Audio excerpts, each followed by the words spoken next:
Bismillahirrahmanirrahim. Assalamualaikum warahmatullahi wabarakatuh. Saya Ihsanur Faiz, eh, kelas C dari Prodi Pendidikan Agama Islam, UIN Sunan Gunung Jati, Bandung. Oke, di sini saya membuat video untuk memenuhi tugas ulangan akhir semester dari mata kuliah pengembangan bahan ajar. Nah, langsung saja. Yang pertama, dalam pengembangan media digital untuk pembelajaran PAI, nah, kolaborasi antara guru dan peserta didik sangatlah penting. Nah, untuk menjawab pertanyaan nomor 1, bahwa di dalam pengembangan media digital untuk pembelajaran khususnya di PAI itu kolaborasi antara guru dan juga peserta didik memegang peran yang sangat krusial. Nah, untuk memastikan media ajar yang dihasilkan itu relevan, inovatif, dan efektif. Nah, yang pertama kita ketahui dulu peran guru. Nah, peran guru di sini sebagai fasilitator dan perancang pembelajaran. Nah, jadi di sini tuh guru bertugas untuk merancang suatu pembelajaran yang terstruktur. Nah, termasuk menentukan tujuan pembelajaran, materi ajar, dan media yang dibutuhkan. Sebagai contoh, guru di sini mendesain kerangka modul interaktif dengan materi contohnya keimanan kepada malaikat. Nah, bisa dengan fitur kuis ataupun yang lainnya. Yang kedua, peran guru itu sebagai pemandu teknologi dan pengembang media. Nah, jadi di sini guru itu memerlukan literasi digital untuk menggunakan berbagai aplikasi atau perangkat lunak seperti Canva, PowerPoint, ataupun perangkat lainnya yang untuk menunjang media pembelajaran. Nah, sebagai contohnya di sini guru membuat video animasi sederhana menggunakan aplikasi Powtoon. Nah, seperti itu. Yang ketiga, peran guru sebagai motivator dan evaluator. Nah, jadi di sini guru mendorong siswanya agar terlibat aktif dalam pembelajaran dan juga mengevaluasi hasil akhir untuk memastikan kualitas media tersebut apakah berhasil atau tidak. Nah, setelah kita mengetahui peran guru, selanjutnya kita akan membahas tentang peran peserta didik. Nah, peran peserta didik yaitu sebagai pengembang media. Nah, dengan melewati bimbingan guru, peserta didik dapat memanfaatkan keterampilan yang mana keterampilan dalam teknologi.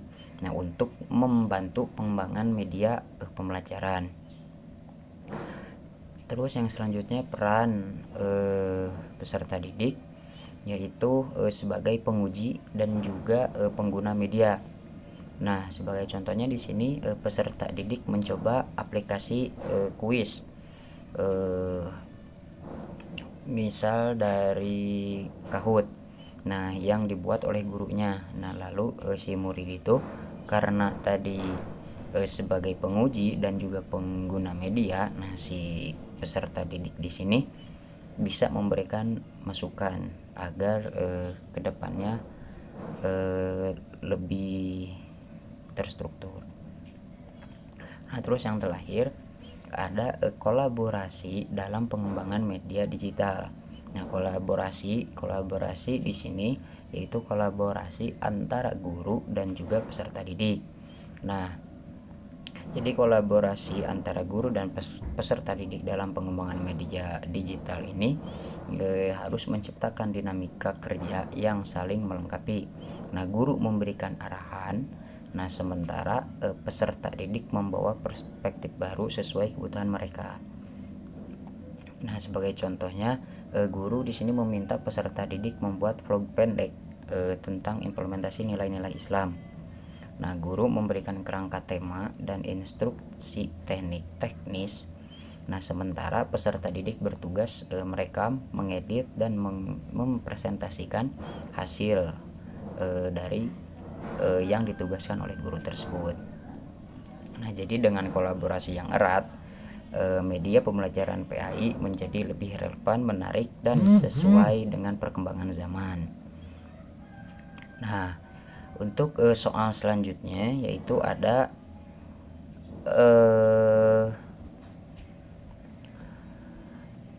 apa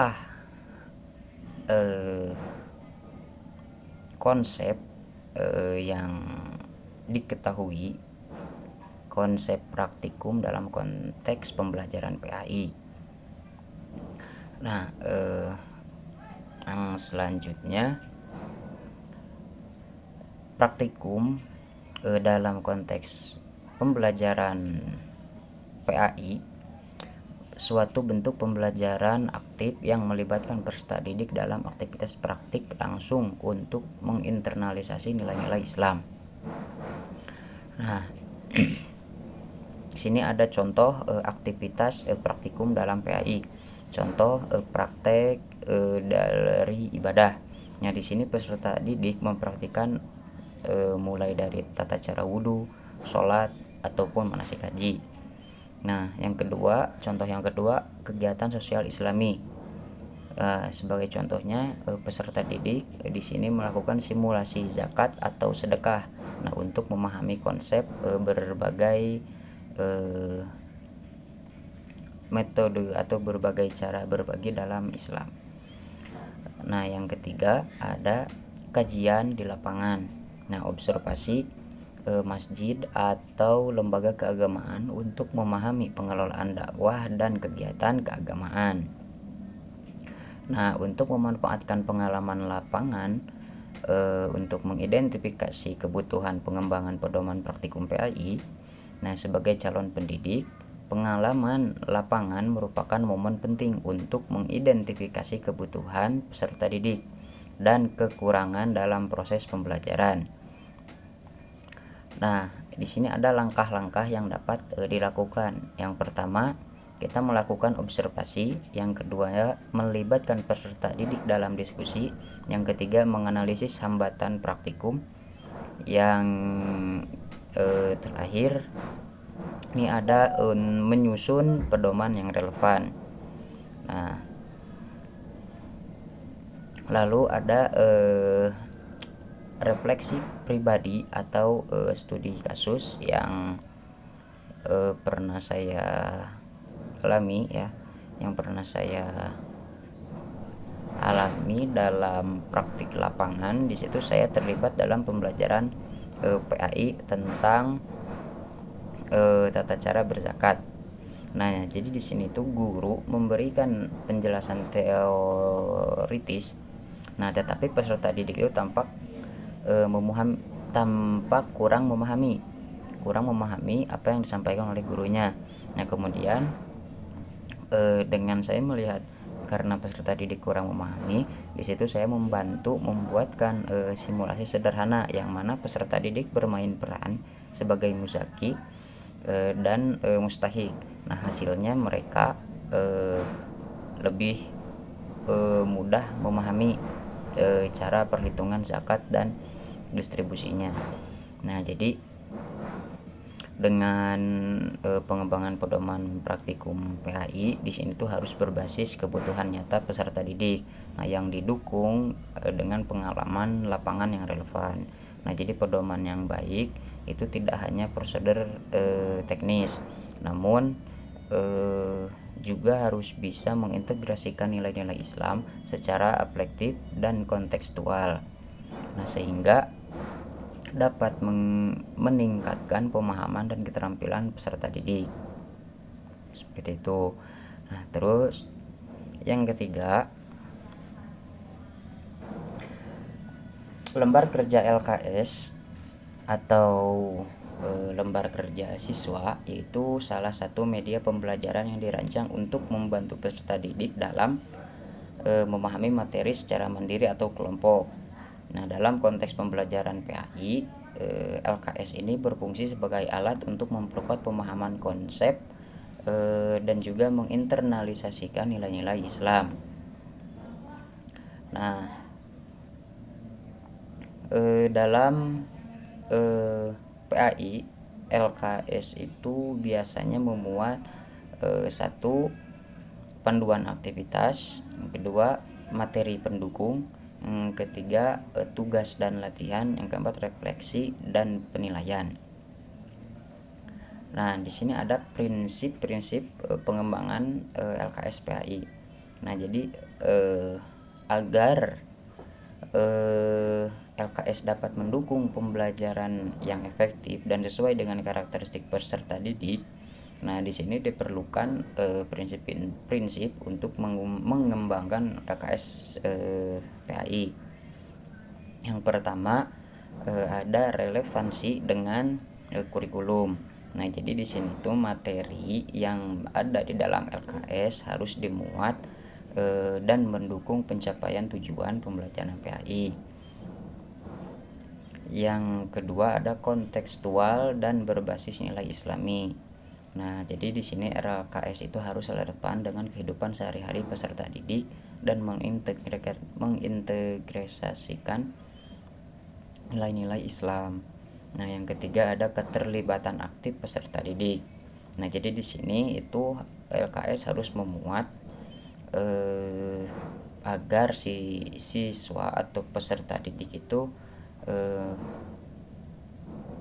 membuat suatu aktivitas pembelajaran menjadi lebih aktif dengan cara peserta didik aktif menjawab pertanyaan terbuka dan melakukan pengamatan atau simulasi ibadah, yang kayak gitu itu sangat penting. Nah, terus yang selanjutnya ada variasi dan juga kreativitas. Nah, di sini tuh LKS itu sebaiknya memuat aktivitas yang bervariasi agar peserta didik tidak merasakan bosan. Nah, yang terakhir ada memberikan ruang refleksi. Nah, di sini tuh LKS seharusnya menyediakan ruang bagi peserta didik untuk merefleksikan apa yang telah mereka pelajari dan bagaimana menerapkan dalam kehidupan sehari-hari. Nah, jadi dengan LKS yang baik dalam pembelajaran PAI itu ialah LKS yang relevan dengan kurikulumnya. Nah, dan juga menarik serta sesuai dengan kebutuhan dan karakteristik peserta didik. Nah, dengan memperhatikan prinsip-prinsip yang tadi, maka LKS itu dapat menjadi suatu alat bantu pembelajaran yang efektif dan meningkatkan pemahaman, keterampilan dan pengalaman nilai-nilai Islami bagi peserta didik. Nomor 4,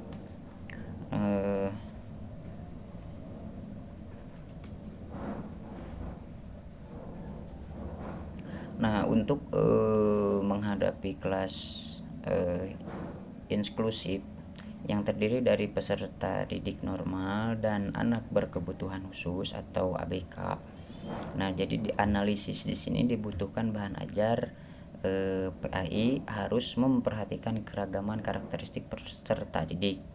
Nah, adapun yang harus dilakukan oleh seorang pendidik itu yang pertama mengidentifikasi profil peserta didik. Nah, jadi di sini kita melakukan pemetaan terhadap kondisi peserta didik, termasuk latar belakang, kemampuan belajar, dan jenis kebutuhan khusus. Nah, kebutuhan khusus di sini itu meliputi fisik, intelektual, sensorik atau emosional. Terus yang selanjutnya ada analisis kurikulum. Nah, di sini itu harus memastikan materi pembelajaran PAI dapat diakses oleh seluruh peserta didik, baik yang normal maupun ABK seperti itu.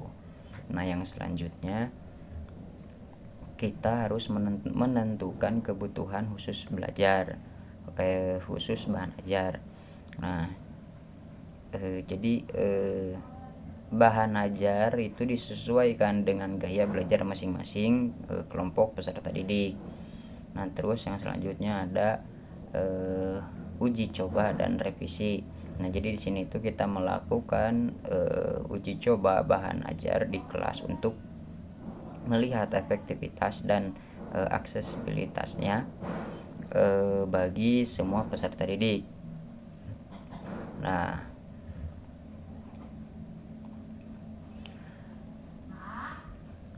terus di sini juga ada suatu contoh dari hasil analisis kebutuhan bahan ajar PAI. Di sini ambil contoh temanya keimanan kepada Allah. Nah, kebutuhan kelas inklusif yang pertama peserta didik normal. Nah, yang bahan ajar yang dibutuhkan ialah buku teks dengan pembahasan Asmaul Husna, terus ada video animasi tentang Asmaul Husna yang disertai narasi. Nah, untuk anak ABK dengan gangguan pendengaran, bahan ajar yang dibutuhkan yaitu buku teks yang dilengkapi ilustrasi Asmaul Husna dan juga video animasi yang dilengkapi subtitle atau teks tertulis. Nah, terus ada ABK dengan gangguan penglihatan. Nah, di sini bahan ajar yang dibutuhkan yaitu buku Braille tentang Asmaul Husna. Nah, terus juga ada rekaman audio yang menjelaskan makna Asmaul Husna. Nah, terus ada ABK dengan keterbatasan kognitif. Nah, di sini bahan ajar yang diperlukan yaitu kartu bergambar Asmaul Husna dengan penjelasan sederhana dan aktivitas mewarnai sifat-sifat Allah. Nah, untuk meningkatkan pemahaman secara visual. Seperti itu. Terus nomor 5, penyesuaian materi bahan ajar PAI itu diperlukan agar sesuai dengan karakteristik usia, entah itu dalam kedewasaan dan juga minat belajar peserta didik di jenjang SMP, SMA, dan SMK. Nah, jadi setiap jenjang ini memiliki kebutuhan yang berbeda dalam cara memahami materi, pendekatan pembelajaran, dan juga jenis aktivitas yang relevan. Yang pertama di sini dalam jenjang SMP yaitu kisaran usia 12 sampai 15 tahun. Nah, jadi karakteristik peserta didik di usia SMP itu sedang dalam masa transisi dari anak-anak ke remaja dan juga lebih tertarik pada kegiatan yang bersifat eksploratif dan juga visual. Nah, jadi untuk penyesuaian materinya di sini dapat disampaikan dengan pendekatan naratif dan visual seperti cerita, gambar, dan juga video animasi. Nah, terus juga dengan aktivitas belajar bersifat interaktif dengan cara diskusi ataupun simulasi permainan edukatif. Nah, sebagai contohnya contoh materi akhlak terhadap orang tua. Nah, bahan ajar yang digunakan bisa dengan animasi tentang kisah Nabi Ibrahim alaihissalam dan juga Ismail alaihissalam dalam mematuhi perintah Allah dan menghormati orang tua. Nah, jadi aktivitas yang dilakukan dalam pembelajaran yaitu peserta didik membuat poster digital bertema cara saya menghormati orang tua. Nah, untuk jenjang yang kedua yaitu jenjang SMA, kisaran usia 16 sampai 18 tahun. Nah, di sini karakteristik dari anak SMA itu mulai mampu berpikir secara kritis dan abstrak. Nah, dan juga tertarik pada diskusi dan debat untuk mengeksplorasi pandangan mereka. Nah, materi yang harus disesuaikan yaitu dengan kita mensajikan pendekatan analitis, kita mencakup kajian teks, entah itu tafsir dan hikmah ayat-ayat Al-Quran. Nah, dan juga dengan melakukan aktivitas belajar yang melibatkan tugas-tugas analisis, nah penelitian sederhana atau presentasi. Nah, untuk di jenjang SMK yaitu kisaran usia 15 sampai 18, jadi tidak terlalu jauh antara perbedaan antara SMA dan juga SMK. Nah, jadi tidak terlalu beda antara karakteristik kedua jenjang ini. Nah, kalau di SMK kisaran usia 15 sampai 18 tahun itu lebih fokus pada keterampilan praktis yang sesuai dengan jurusan atau bidang kerja mereka.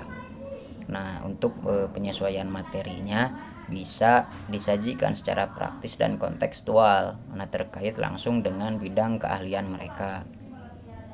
Nah, jadi penyesuaian bahan ajar pendidikan agama Islam berdasarkan jenjang pendidikan itu mencakup pendekatan, format penyampaian, dan juga aktivitas pembelajaran yang relevan dengan karakteristik peserta didik. Nah, jadi dengan penyesuaian ini materi menjadi lebih kontekstual, menarik, dan mampu mendukung perkembangan intelektual, emosional, serta spiritual mereka di setiap jenjang pendidikan. Sekian, assalamualaikum warahmatullahi wabarakatuh.